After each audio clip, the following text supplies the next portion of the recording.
Bienvenue dans cette nouvelle édition du 12-15. Voici les titres de l'actualité. Le président béninois Patrice Talon était en France ce mardi 26 avril pour sa première visite au Palais de l'Élysée. Le chef de l'État béninois a exprimé sa volonté de renforcer la coopération franco-béninoise. Au Gabon, le président Ali Bongo sera candidat à sa propre succession lors de la présidentielle d'août 2016. Le chef de l'État est la cible de ses détracteurs qui exigent son acte de naissance.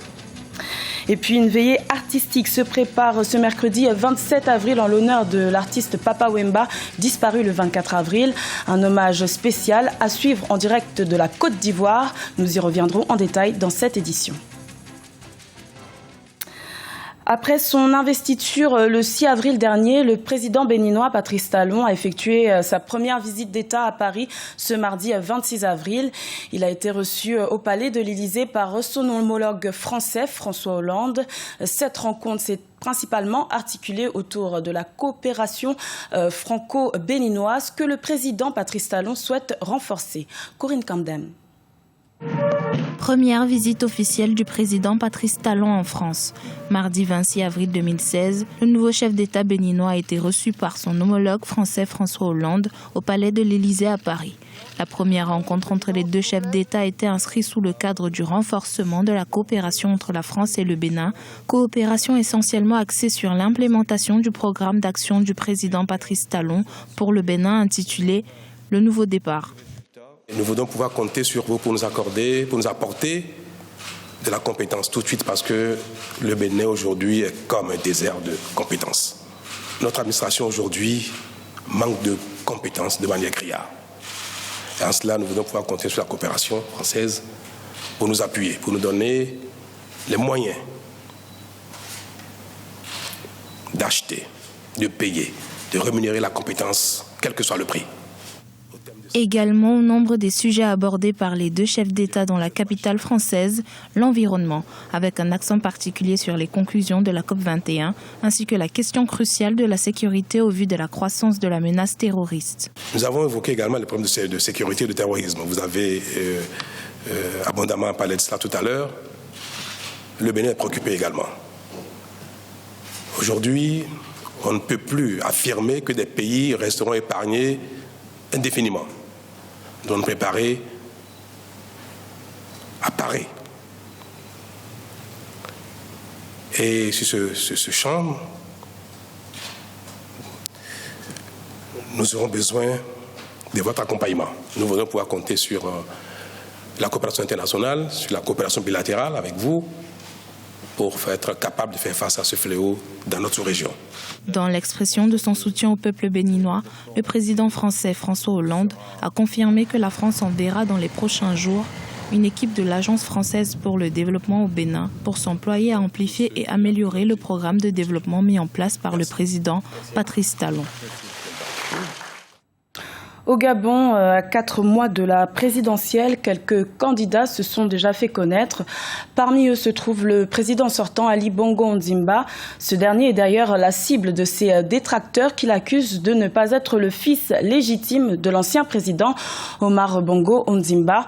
Le chef de l'État s'en est défendu et a tenu à leur répondre au sujet de son acte de naissance. Un reportage de notre correspondant au Gabon, Douglas Toutoum. À 4 mois du dépôt des candidatures pour la présidentielle de 2016 au Gabon, des partis politiques de l'opposition et le mouvement populaire des radicaux de Port-Gentil promettent de s'opposer à la candidature du président sortant Ali Bongo Ondimba aussitôt que celle-ci sera déposée. Les détracteurs de l'actuel président du Gabon l'accusent de ne pas être le fils légitime d'Omar Bongo Ondimba. Une chose est pourtant sûre, c'est que le locataire actuel du palais du bord de mer ne peut pas se présenter à une élection sans acte de naissance crédible. J'ai ici ma déclaration de naissance. Voilà comment elle se situe. Si Ali Bongo doit être candidat au Gabon, il faudrait qu'il nous présente un papier comme ça. Ça, c'est Afrique équatoriale française. Pour le président de la République, Ali Bongo Ondimba, la raison véritable des sorties de ses détracteurs repose sur la fin des privilèges des années Bongo Ondimba père. On crie, on fait du bruit. Et on dit, mais l'enfant là, il n'entend pas. Mais nous, on a faim. Avec le père, on avait l'habitude, on avait nos histoires. Mais l'enfant là, il est terrible. On fait tout ce bruit là, lui, il n'entend pas ça. Mais pourquoi il ne fait pas ça? C'est là où maintenant certains ont dit, ah, mais si, il ne fait pas ça. Donc, il n'est pas l'enfant de l'autre. Hein. Voilà la raison. L'élection présidentielle aura lieu le 28 août 2016 au Gabon. Chaque bord politique s'organise pour mettre toutes les chances de son côté afin de remporter cette élection. Les différents états-majors s'activent au fur et à mesure que l'échéance se rapproche pour ne pas être surpris. Également dans l'actualité en République du Congo, l'opposant Guy Brice Parfait Kolela a demandé ce mardi 26 avril au président de l'Assemblée nationale l'ouverture d'une enquête parlementaire sur les bombardements du 4 avril dernier dans les quartiers sud de Brazzaville. Les autorités congolaises ont attribué ces attaques au pasteur Ntoumi, le leader des ex-ninjas, ce que ce dernier dément. Un mandat d'arrêt a récemment été émis à l'encontre du pasteur Ntoumi. Sa première scène s'est faite à 16 ans et sa dernière à 66 ans. Le chanteur congolais Papa Wemba s'est éteint sur scène à Abidjan alors qu'il exerçait le métier qui a fait sa notoriété. Une veillée artistique se prépare en Côte d'Ivoire en l'honneur de l'icône de la musique africaine. Corinne Camden et Olivia Yere-Dobré.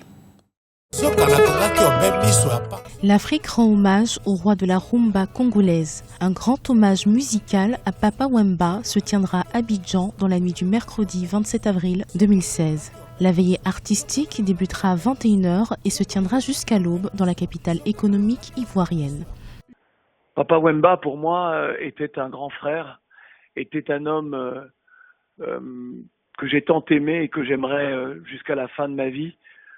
Nous nous étions rencontrés la première fois en 1987 et je n'avais jamais cessé de le suivre, d'être à ses côtés, d'être présent à chaque instant heureux ou malheureux de sa vie.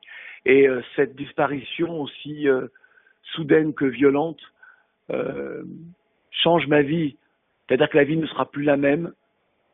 Et j'ai le sentiment aussi que c'est une partie de ma jeunesse, de mon histoire, qui s'en vont. De nombreuses personnalités des quatre coins du monde sont attendues à Abidjan, dont une centaine de musiciens qui défileront sur la scène du Festival des musiques urbaines d'Anomabo pour faire leurs adieux en musique à l'artiste congolais. La veuve de Papa Wemba, Marie-Rose, dit Maman Amazon, a quitté Kinshasa pour Abidjan ce lundi 25 avril en compagnie d'une délégation de 6 personnes. Parmi elles, le professeur Olongo Lukata Bertolde, gouverneur de Sankourou, la province natale de l'illustre disparu. J'ai eu la chance de connaître Papa Wemba, de partager un concert avec lui au Tchad pour une noble cause. Et le souvenir que j'ai de lui, c'est beaucoup de sagesse, beaucoup de sincérité et beaucoup d'émotion. Que son âme repose en paix. Jules Chongo Wembadio, dit Papa Wemba, 66 ans, est décédé des suites d'un malaise alors qu'il se produisait sur scène à l'occasion du FEMUA. Sa dépouille sera rapatriée jeudi 28 avril vers sa République démocratique du Congo natale par un vol affrété par les autorités ivoiriennes. La disparition de l'artiste congolais au timbre de voix singulier laisse inconsolables des milliers de fans à travers le monde. Des fans qui, sans aucun doute, suivront le cœur serré cette grande veillée d'hommage au fondateur du majestueux orchestre Viva la Musica. Africa 24 s'est mobilisé pour rendre hommage à Papa Wemba. Vous pourrez suivre sur notre antenne ce mercredi 27 avril une émission spéciale consacrée à cet artiste à partir de 16h GMT. Une émission directe co-présentée par Hortense Assaga à partir de la Côte d'Ivoire et par Amira Benjabala Jean-Pierre et Amobé Mévégué à partir de Paris. À la page sport du cyclisme avec l'annulation de la 4e étape du Tour du Sénégal 2016 ce mardi 26 avril. Un couac est intervenu lors de l'étape devant mener les coureurs de Thiès à Fatick. Les cyclistes n'ont pas pu terminer leur course en raison de problèmes techniques, notamment dus à l'installation de flèches pour orienter et faciliter la course. C'était le journal de la rédaction. Merci de l'avoir suivi. L'information continue sur Africa 24.